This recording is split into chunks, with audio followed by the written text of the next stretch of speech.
Hello दोस्तों, नमस्कार। स्वागत है आपका टैली की अगली क्लास में।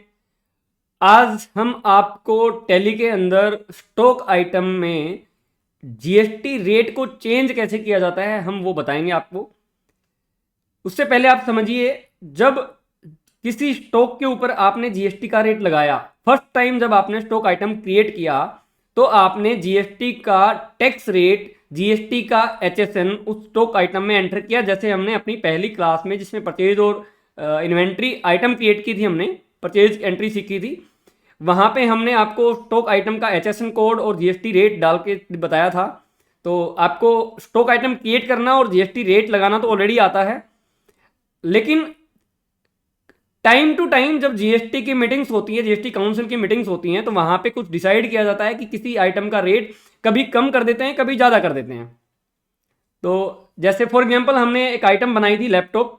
तो अभी कुछ टाइम पहले आपने सुना होगा कि जीएसटी का रेट जो है वो चेंज हुआ था। जैसे मोबाइल्स पे पहले वो 12% जीएसटी रेट में आता था, फिर 18% रेट कर दिया गया। अब आप समझिए, आपने 12% में मोबाइल खरीदे और आपको वो 12% में आप सेल भी कर रहे हैं, तो आपने मोबाइल पे जीएसटी रेट लगाया होगा 12%। बट फॉर एग्जांपल आज की डेट से जीएसटी का रेट चेंज हो गया, वो 12% से 18% हो गया। अब आपके पास जो भी स्टॉक बचा हुआ है, जो भी स्टॉक आपके पास बचा हुआ है, फॉर एग्जांपल आपके पास 1 CR का स्टॉक है मोबाइल का, तो अब वो आपको अगर सेल करना है तो 18% जीएसटी पे करना है। लेकिन इससे बिजनेसमैन के प्रॉफिट लॉस पे कोई इंपैक्ट नहीं आएगा। क्यों नहीं आएगा? क्योंकि आपने जो मोबाइल फोन सेल करने हैं ना, वो पहले आप 12% जीएसटी पे सेल कर रहे थे, अब आप 18% जीएसटी पे सेल करेंगे। हालांकि आपने इनपुट 12% पे लिया हुआ था, तो उससे डिफरेंस क्यों नहीं आया? क्योंकि आपने जो 6% का वेरिएशन है वो आपने अपने कस्टमर से कलेक्ट कर लेना है। तो कस्टमर से कलेक्ट करने के लिए जब आप सेल्स इनवॉइस बनाएंगे तो 18% जीएसटी आना चाहिए, और आपने पहले 12% जीएसटी लगाया हुआ है। तो अब आप सेल अगर क्रिएट करेंगे तो आपको क्या है, 18% जीएसटी उससे क्लेम करना है। वो 18% जीएसटी आप कैसे क्लेम करेंगे? वो 18% जीएसटी को आपको स्टॉक आइटम में अमेंड करना पड़ेगा, ताकि आपका जीएसटी का जो ऑटोमेटिक कैलकुलेशन है वो 18% आए।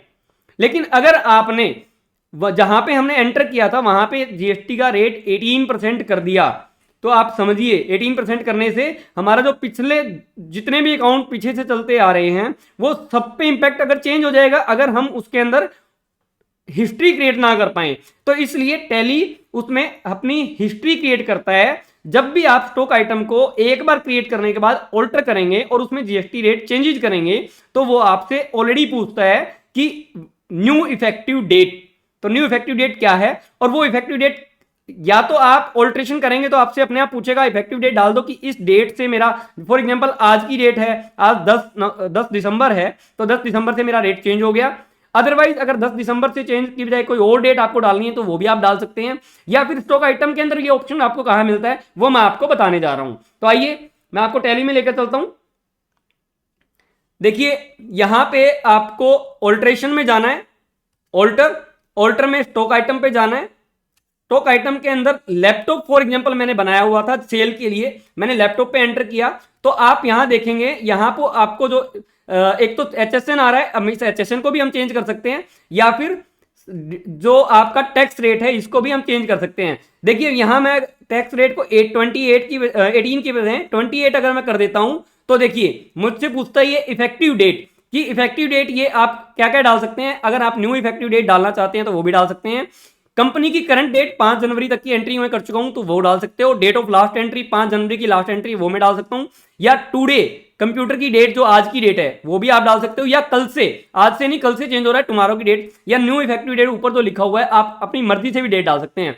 अगर आप यहां से डालना चाहें तो वेल एंड गुड, आप डेट डाल सकते हैं। बट अगर आपको इसकी हिस्ट्री चेक करनी है तो आप कहां से कर पाएंगे? यहां आपको राइट साइड में कमांड लिखी हुई है मोर डिटेल्स, जिसके अंदर डबल अंडरलाइन है, डबल अंडरलाइन डिनोट करती है कंट्रोल को। तो कंट्रोल आई आप प्रेस करेंगे, कंट्रोल आई प्रेस करने के बाद आप अगर स्टैट्यूटरी डिटेल में जाएंगे तो आपको देखो यहां जीएसटी एचएसएन की वैल्यू एग्जिस्ट करती है और जीएसटी रेट की। अगर आप एचएसएन चेंज करना चाहते हो तो आप यहां से चेंज कर सकते हैं, अदरवाइज जीएसटी की डिटेल्स, रेट की डिटेल्स, जीएसटी रेट आपको चेंज करना है तो आप यहां से कर सकते हैं।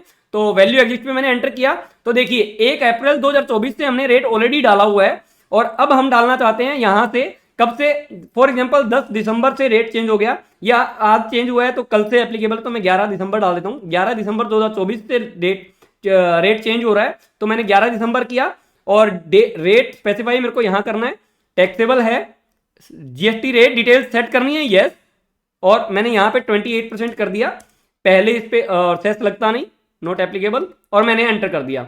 अब जो जीएसटी का रेट है, अगर मैं इस पे सेल्स करूंगा, फॉर एग्जांपल मैं आपको दिखाता हूँ, देखिए वाउचर एंट्री में आया मैं F8 में मैंने कंट्रोल एच करके मेरे को आइटम इनवॉइस पे आना पड़ेगा। मैंने आइटम इनवॉइस पे आया, मैंने बैंक एंटरप्राइज को सेल किया।